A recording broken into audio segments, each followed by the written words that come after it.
Georgia, you got Alabama coming to Georgia, you got Georgia coming to Georgia, you got Clemson coming down here, and you got Tennessee coming down here to look, to get players, and you got Auburn coming into Georgia to get players. You got Florida, they come in here and get a little bit. Florida State, they come get some players out of here.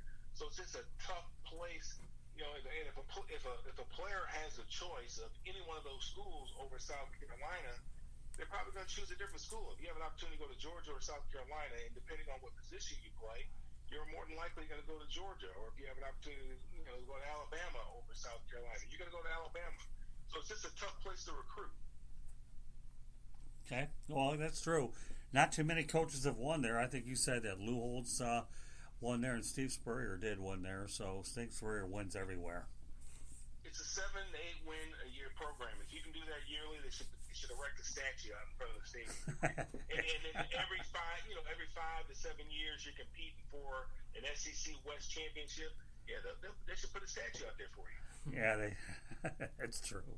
Well, I mean, for whatever it's worth to you, Lewis, outside the University of South Carolina, it's also there is a Columbia. The Mets have a farm club out in there. I believe Clemson is in South Carolina too. No? Yeah, they are. Yeah. But I'm trying to help you out here.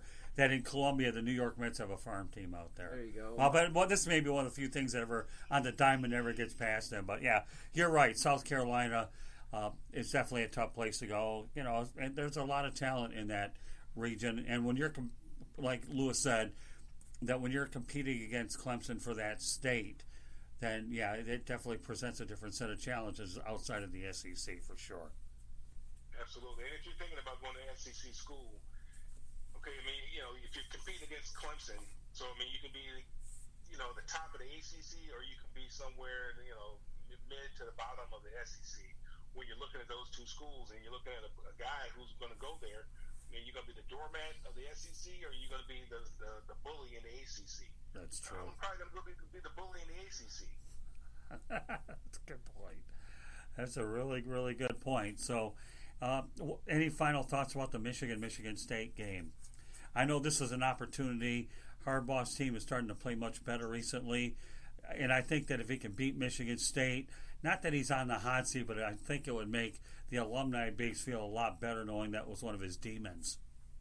Yeah, I mean, obviously another, that's the little brother. And, I mean, you can keep your job by winning that game and winning that game alone, and Ohio State, of course. If you go 2-11 and you beat those two, your job is safe. But I don't think they're going to have an issue with it. Michigan State is kind of reeling right now. Obviously, there's some stuff going on over there. There's talk about, D'Antonio. And again, like I said, I think he's a great coach. He's done a lot of great things there at that program. Right. Anytime you have, and I haven't watched a lot of Michigan State football, but I have to imagine that they're not very stable at the quarterback position, and that's why they're struggling. Yeah, I think you're right. I think that would be a big mistake for Michigan State to let Mark D'Antonio go. Yeah, obviously broke. Who are you going to replace him with? Well, that's it too. That's the one thing. Anytime somebody talks about getting rid of a coach, the biggest thing I've always wondered is who you going to replace him with. Okay, and let alone the fact that guy is the all-time winningest coach in Michigan State's art and history. You got a minute? What do you want to say? Yeah, well, didn't Willie Taggart just get let go? You think he has aspirations of coaching again? I mean, would there be a fit there possibly, or I mean? No way. Willie Taggart. Unfortunately for Willie, in being an African American quarterback and failing the way that he did at Florida State, it's going to be very difficult for him to get a big time program like that job. He won't get that job. He's going to have to, go down to FCS or something like that, work his way back up again like he did to get the Oregon job. But it's going to be very difficult for Willie to get a job, especially the way that things ended up down there at Florida State. That wasn't a good look, and it obviously doesn't look good for him. But he don't need the money right now. He's getting paid, so he's okay. $17 million. Don't cry for Willie. He's all right. Yeah, well, I think the only job he could get might be USF, depending on what they decide to do with Charlie Strong. He's revered there and recruited well, but we'll just see if he ever takes another job. But you're right. I don't think he's looking anytime soon. Take that $17 million, buy a boat, just chill out a little bit, watch a little bit of football, and you see what comes along. I think Willie Taggart will be a head coach, and it remains to be seen when. But meanwhile, Mel, we'll plan out. By the way, just want to once again pass on my condolences to you and your grandmother who passed away. I know she had a long celebration life, so our hearts are with you, and just know that you're always in our thoughts and prayers. Okay. All right, thank you. I appreciate it. But meanwhile, let's get ready to go back to work next Thursday. Okay, buddy. All righty. The show must go on. All right. You got it. Well, I'll have some more good college games to keep you stimulated, but we're not going to be. I just was waiting for the "I told you so" with the Minnesota game this week. I went about the LSU. That was a coin toss, but that's okay. No big deal. We'll do it again next week. So meanwhile, Mel, have yourself a great rest of the night, and we'll go back to work next Thursday. Okay, buddy? All righty? All right. Thanks a lot. Take care. All right, thanks. Have a good night, partner. Be good. Thank you. All right. Bye-bye. Bye. So, okay. What'd you get out of that? I was surprised you didn't mention how misleading Tua's line was in that game. Obviously, It didn't matter. Yeah, Didn't I know care. you were happy that they lost, though. I was just glad to get the LSU Yeah. one. Forget about Tua, who, by the way, I don't think is a top 5 quarterback. No, and I think, look, I look at his physical makeup, and he reminds me a lot of Baker Mayfield coming out of Oklahoma. Right. I think he's going to struggle at the outset of his NFL career. But, yeah, his line was misleading. He completed 52% of his passes, but 4 touchdowns to 1 interception. Look, I don't know why Saban didn't emphasize defense, and I needed to look at those older game logs from earlier in this year, but that was a high-scoring game. Well, don't you ever, and I'm telling you, national radio ever wonder why I didn't mention it, because you know why? If I thought it was important, I'd mention it. Yeah. Okay? Yeah. Just a little teaching moment with you. Okay? It was interesting. I mean, misleading. Like, you think a quarterback goes 4-1, touchdown, interception, he's going to win the game most of the time, but not when your defense is allowing 46 points. So, I mean, we were watching that game, parts of it, when we were getting ready for the FAU Shula Bowl against FIU. Right. That's true. And that game was back and forth. At one point, LSU had a 2-score lead, and then, Alabama came back, and then it was just back. It was tug of war, man. Yeah, look, I'm going to mention it again. I like this guy, Chase Bryce. I know Lawrence has another year to play at Clemson, and maybe he can go out on top as a national champion next year. But I think that team moving forward is Chase Bryce's team. I think Chase Bryce has shown he's a dual threat. He has shown the ability to run. He's a decent passer. I believe he was 5 for 8 with passing. Did throw a touchdown in that game.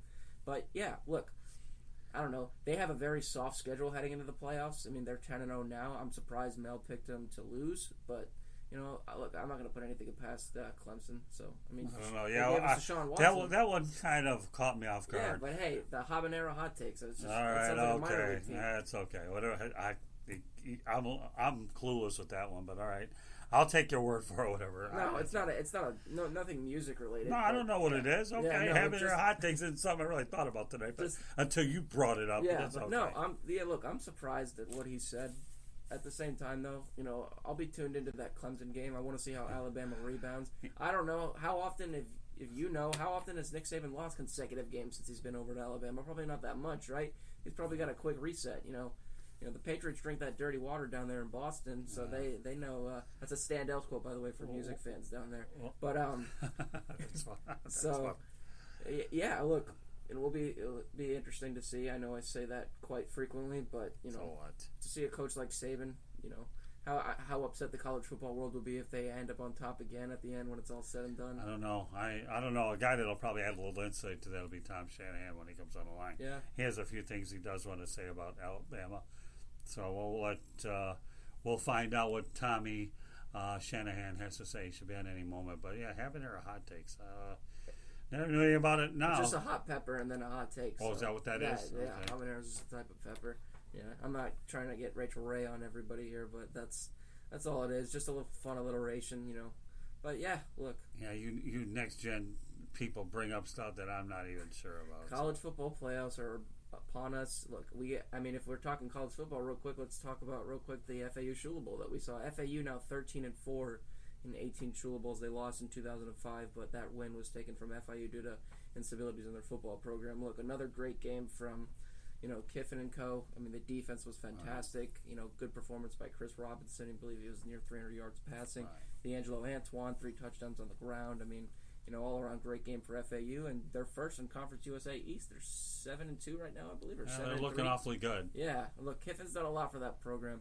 And you talk a lot about how coaches do a lot for getting programs back up to speed and, reestablishing the relevancy within them, and he's done that just there. And I know we're not going to talk much FAU on here unless it's something that we've recently covered. But right, that's again, true. Yeah. So, I mean, I know we have a couple of minutes before Shanahan comes on, but I'll talk real quick, get back to the baseball podcast we were talking about. Tuesday we filmed our first episode, 108 Stitches, and a brief outline for our listeners who can check us out again on Spreaker, Spotify, and iTunes Podcast Center. We're gonna do, given that it's the off season right now, and you're mostly just hearing moves and signings and trades and et cetera, et cetera. What we're really gonna focus on is trying to do this show about once every 2 weeks or so, and then when the season picks up again, spring training starting in late February, early March, we're going to talk a little bit more. Try to make them a weekly thing. We'll do them on Tuesdays. You'll probably get those shows out there. And yeah, I mean, look, baseball's a year-round thing, but right now our focus is other places, given that there's no games going on right now. But it's definitely a good show. If you guys really want to listen to it, you're going to get a lot of perspective from me, somebody who's steeped in analytics. I love sabermetrics. Well, one guy that's going to talk about Alabama football, his name is Tom Shanahan. And Tom, welcome to the Sports Exchange, buddy. Glad to have you back. The Michigan State basketball game was on. I lost track of the time. Oh, that's okay. Don't worry. That's a good reason. Okay, no big deal. So let's talk about the college football rankings. Shall we? I know that you talked about Alabama being number 5. You don't think that they deserve any higher? No, I don't. That's LSU number 1. Yeah, they deserve that. Ohio State number 2. Clemson back in at number 3. They're undefeated. Georgia number 4. Alabama keeps, they're down at number 5, and I don't think they deserve to be in the playoffs. They haven't played anybody. They lost their big game to LSU. Right. The thing to remember about Alabama is they always get second chances. What was it, 2011 season, maybe 2012? Right. Where LSU won the conference title, and Alabama.